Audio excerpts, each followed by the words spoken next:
దేవుని ఘనమైన నామమునకు స్తోత్రములు. ఈ వాగ్దానమును వింటున్న మీకందరికీ మన ప్రభువును ప్రియ రక్షకుడైన యేసుక్రీస్తు నామములో శుభములు, మా హృదయపూర్వకమైన వందనములు. ఈరోజు మీ కొరకైన దేవుని వాగ్దానము దానియేలు గ్రంథము 10వ అధ్యాయము 19వ వచనము. నీవు బహుప్రియుడవు, భయపడకుము, నీకు శుభమవునుగాక. మంచి దేవుడైన యేసయ్య ఈ మంచి వాగ్దానమును నేడు మనందరి జీవితములలో నెరవేర్చునుగాక. ఆమేన్. ఈ వాగ్దానాన్ని వింటున్న ప్రియ దైవ జనాంగమా, బబులోను సామ్రాజ్యములో చెరపట్టబడిన యూదులలో ఒకడైనటువంటి దానియేలు తనకు ఎదురవుతున్న పరిస్థితులను బట్టి కలవరపడుచు, దిగులు పడుచు, భయపడుతున్న సందర్భములో ఉన్నప్పుడు దేవుని దూత అయిన గబ్రియేలు దేవుని ద్వారా ఆజ్ఞ పొందినవాడై దానియేలు నొద్దకు వచ్చి, దానియేలు, భయపడకుము, నీవు దేవుని దృష్టికి బహుప్రియుడవుగా ప్రవర్తించావు కాబట్టి నీకున్న దుర్వార్తలన్నీ దేవుడు తొలగించి, నీ చుట్టూ ఉన్న కలవరముల నుంచి దేవుడు నిన్ను విడిపించి, నీ భయములన్నిటిలో నుండి ఆయన నిన్ను విడిపించి, ఇది మొదలుకుని నీకు అంతా శుభమునే కలిగించబోతున్నారు అన్న వార్తను అందించారు. ఆ మాట విన్న తర్వాత దానియేలు ఎంతో ధైర్యమును తెచ్చుకున్నాడు. ఈ వాగ్దానాన్ని వింటున్న ప్రియ దైవ జనాంగమా, ఒకని ప్రవర్తన దేవుని దృష్టికి ప్రియముగా ఉన్న ఎడల, అంటే ఆయనకు ఇష్టమైన రీతిగా ఎవరైతే ప్రవర్తిస్తారో వారి జీవితములలో అంతా శుభమునే కలిగిస్తూ వారిని దేవుడు అంచెంచెలుగా క్రమక్రమముగా వర్ధిల్ల చేస్తారు. దేశము యొక్క ఉన్నత స్థలముల మీద నిలవబెడతారు. గొర్రెల కాపరి అయిన దావీదును మనము పరిశీలిస్తే అతడు సామాన్యమైనటువంటి గొర్రెల కాపరిగా ఉన్నాడు. తన తండ్రి ప్రేమను గాని, తన తల్లి ఆదరణను గాని, తన అన్నల ప్రేమను గాని పొందుకోలేక మనుషులందరిలో చిన్న చూపు చూడబడినవాడు. కానీ దేవుడు దావీదును కోరుకుని, అతడు నా ఇష్టానుసారుడైన మనుష్యుడు, అతడు నా ఉద్దేశములన్నిటినీ నెరవేర్చుచున్నాడు అని దావీదును గురించి మంచి సాక్ష్యమును దేవుడు అందించి, అంత మాత్రమే గాక గొర్రెల కాపరి స్థాయిలో ఉన్న దావీదును దేవుడు హెచ్చించడం మొదలుపెట్టి ఎంతగా హెచ్చించారో తెలుసా? ఇజ్రాయేలు సామ్రాజ్యమునకు చక్రవర్తి స్థాయికి దావీదును దేవుడు వర్ధిల్ల చేశారు. ఇంత స్థితిని పొందుకుంటానికి, దావీదు ఇంతలా ఘనపరచబడటానికి గల మూల కారణం ఏమనగా అతని ప్రవర్తన దేవునికి ప్రియముగా ఉండబట్టే.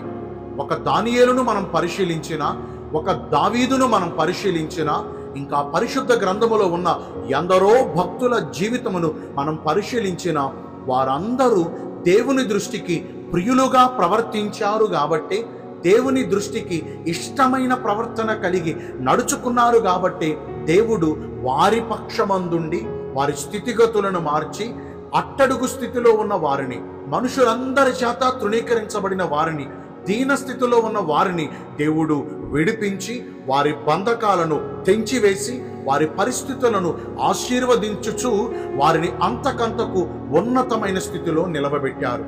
ఈ వాగ్దానాన్ని వింటున్న ప్రియ దైవ జనాంగమా, మరి భక్తులను ఉన్నతమైన స్థితిలో పెట్టి వారిని ఘనపరిచిన దేవుడు ఈ రోజున మనము కూడా ఆయన దృష్టికి ప్రియమైన ప్రవర్తన కలిగి జీవిస్తే, ఆయన దృష్టికి ఇష్టులైన ప్రవర్తన కలిగి మసులుకోగలిగితే, మరి దేవుడు మనలను ఆశీర్వదించరా? దేవుడు మనలను వర్ధిల్లజేయరా? దేవుడు మనలను కూడా ఘనపరచరా? ఆయనకు ఇష్టలుగా నడవలేక, ఆయనకు కష్టమైన పనులను చేస్తూ దేవుని ద్వారా ఘనపరచబడాలని మనలో కొందరు కోరుతున్నారు. భక్తులు ఊరకనే ఘనపరచబడ్డారా? భక్తులను దేవుడు ఊరకనే హెచ్చించాడా? వారు ఆయనకు ప్రియులుగా ప్రవర్తించారు, వారు ఆయనకు ఇష్టలుగా నడుచుకున్నారు కాబట్టే కదా వారి చుట్టూ కలవరాలున్నా, వారి చుట్టూ ప్రతికూల పరిస్థితులున్నా, వారిని భయాలు కలవరపరుస్తున్న వాటన్నిటిలో నుండి ఆయన వారిని విడిపించి ఉన్నతమైన స్థితిలో నిలబెట్టారు. ఈ మాటలన్నీ శ్రద్ధగా వింటున్నారు కదా. మరి నేడు మనము కూడా ఆయన దృష్టికి ఇష్టలుగా ప్రవర్తించగలిగితే ఆయనలో పక్షపాతం లేదండి. దేవుడు ఎంత మాత్రం పక్షపాతి కాడు. ఆయన అందరికీ ప్రభు అయి ఉన్నారు. మన పితరులను ఎలాగున దేవుడు ఘనపరిచారో నిశ్చయముగా నేడు మనందరినీ కూడా అట్టి రీతిగా ఆయన ఘనపరుస్తారు. మన పితరుల కంటే అధికముగా ఆయన మనకు కృపను చూపించి వారి కంటే ఉన్నతమైన స్థితిలో ప్రభు మనలను నిలవబెడతారు. మరి ఇంతవరకు మనం ఒక మాటను వింటూ దాని సారాంశాన్ని మనం తెలుసుకున్నాం. ఆయన దృష్టికి ఎందరైతే ప్రియులుగా ప్రవర్తిస్తారో ప్రభు వారికి శుభమును కలుగజేస్తారని, వారి భయాలు తొలగిస్తారని, వారిని దేవుడు అంతకంతకు ఘనపరుస్తారని ఉదాహరణలను కూడా మనం గమనించాం. మరి దేవుని దృష్టికి ప్రియమైన ప్రవర్తన అంటే ఏంటి? భక్తుడైన దానియేలు ఎందుకు దేవుడి దృష్టికి ప్రియుడయ్యాడు అంటే అతడు దేవుని దృష్టికి నిర్దోషిగా ప్రవర్తించాడు. దేవుడు దానియేలును కనిపెట్టినప్పుడు దానియేలులో ఏ దోషము కనపడలేదండి. నిర్దోషిగా నడుచుకున్నాడు కాబట్టి ఏ పాప మాలిన్యము తనకు అంటకుండా, ఏ అతిక్రమములు తనకు అంటకుండా, ఏ చెడ్డ ప్రవర్తన తనకు అంటకుండా తన ప్రవర్తనను కాపాడుకున్నాడు. ఉండటానికి తనది కాని దేశములో ఉన్నా, తనది కాని ప్రజల మధ్యన ఉన్నా, నా వారెవ్వరూ లేరులే, నాకు నచ్చినట్టుగా ప్రవర్తించవచ్చులే అనుకోలా. నేను ఈ భూమి మీద ఎక్కడ ఉన్నా నా దేవుడు నాతో ఉన్నాడు, నా దేవుడు నన్ను చూచుచున్నాడు అనే భయం కలిగి ప్రవర్తించాడు కాబట్టి, పరిశుద్ధమైన రీతిగా ప్రవర్తించాడు కాబట్టి, నిర్దోషమైన ప్రవర్తనను బట్టి దేవుడు దానియేలుకు తోడుగా ఉండి అతనిని ఘనపరుస్తూ వచ్చారు. దానియేలు ఒకానొక సందర్భంలో సింహాల బోనులో పడద్రోయబడినప్పుడు ఆ సింహాల వల్ల దానియేలుకు ఏ హాని కలగకుండా దేవుడు తన దూతలను పంపి ఆ సింహాల నోళ్లను మూయించారు. దానియేలును దేవుడు సురక్షితముగా కాపాడారు. అక్కడ దానియేలు రాజుతో అంటాడు, నేను నా దేవుని దృష్టికి నిర్దోషిగా కనబడ్డాను కాబట్టి దేవుడు తన దూతలను పంపి నన్ను కాపాడారని. ఈ రోజున మనము కూడా ఆయన దృష్టికి నిర్దోషులుగా కనపడితే నిశ్చయంగా ప్రభు తన దూతలను మనకు కాపుదలగా ఉంచి నిత్యము మనకు క్షేమస్థితిని దయచేసి ఆయన అంతకంతకు మనలను వర్ధిల్లజేసి మన పరిస్థితులను మార్చి మనలను ఘనపరుస్తారు. ఇక దావీదును మనం పరిశీలిస్తే ఎందుకని దావీదంటే దేవుడు అంత ఇష్టపడ్డాడు, దావీదు ఏం చేయబట్టి దేవుడు దావీదును అంతగా కోరుకున్నాడంటే దావీదు దినమునకు 7 మారులు ప్రభువుని స్తుతించాడు. ముమ్మారే ప్రార్థించేవాడు, 7 మారులు స్తుతించేవాడు. ఈ రోజున మనం ప్రభువుని స్తుతిస్తున్నామా? ఈ రోజున ఆయనకు కీర్తనల ద్వారా ఆయనను ఘనపరచగలుగుతున్నామా? దేవుని వాక్యం సెలవిస్తుంది, నన్ను ఘనపరచు వారిని నేను ఘనపరుస్తాను అని. మరి ఈ రోజున స్తుతి స్తోత్రముల ద్వారా, కీర్తనల ద్వారా మనం ఆయనను ఘనపరిస్తే, ఆయన చేసిన క్రియలను జ్ఞాపకం చేసుకుంటూ, ఆయనను ప్రస్తుతిస్తూ, ఆయనను మహిమపరుస్తూ, ఆయనను ఆరాధిస్తూ ఉంటే, ఆయనకు స్తుతి స్తోత్రాలను నైవేద్యముగా అర్పిస్తూ ఉంటే అట్టి వారి విషయములో దేవుడు ఎంతో సంతోషపడతాడు. ఎద్దు కంటెను, కొమ్ములను డెక్కలను కలిగిన కోడెల కంటెను కీర్తనల ద్వారా ఆయనను ఘనపరచు వారంటే దేవునికి ఎంతో ఇష్టం. స్తుతి చేయుట యథార్థవంతులకు శోభస్కరమని లేఖనాలు సెలవిస్తున్నాయి.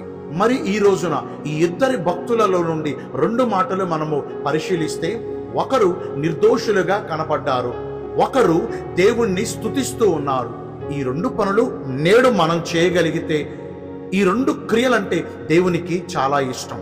ఆయనకు ఇష్టమైన క్రియలు మనము చేసిన ఎడల ఆయన మన చుట్టూ ఉన్న కలవరాలు తొలగించి, మన భయాల నుండి మనలను విడిపించి, మనకు ఇది మొదలుకుని అంతా శుభప్రదమైన జీవితమును దయచేసి అంచెంచెలుగా ఆయన మనలను ఘనపరుస్తూ వస్తారు. దేవుడు ఈ కొద్ది మాటలు మనందరి వినికిడిలో దీవించి మనందరి జీవితాలలో ఈ వాగ్దానమును నెరవేర్చునుగాక. ఆమేన్. మీ కొరకు ఒక చిన్న ప్రార్థన చేస్తానండి. పరిశుద్ధుడా, ప్రేమ కలిగిన యేసురాజా, మీ కృపగల ఘనమైన నామమును బట్టి నిండు మనసుతో కోట్ల కొలదిగా మీకు మా కృతజ్ఞత స్తుతులు స్తోత్రములు వందనాలు చెల్లిస్తున్నాము. మీకు ప్రియమైన ప్రవర్తన కలిగి జీవిస్తే మీరు మమ్మను ఘనపరుస్తానని ఈరోజు వాగ్దానము ద్వారా సెలవిచ్చారు. లేఖనానుసారముగా ప్రవర్తించి మీ ద్వారా ఘనతను పొందుకునే కృప నేడు మాకందరికీ దయచేయండి. ఈ రోజున ఎందరైతే పుట్టిన రోజులను, వివాహ దినములను, ఇతరమైన శుభకార్యములను జరిగించుకుంటున్నారో వారందరికీ మెండైన దీవెనలు కుమ్మరించమని మీ రాకడ కొరకు మమ్మను సిద్ధపరచమని యేసుక్రీస్తు ప్రశస్త నామమున ప్రార్థించి వేడుకొనుచున్నాను మా ప్రియ పరలోకపు తండ్రి. Amen. May God bless you all. Thank you.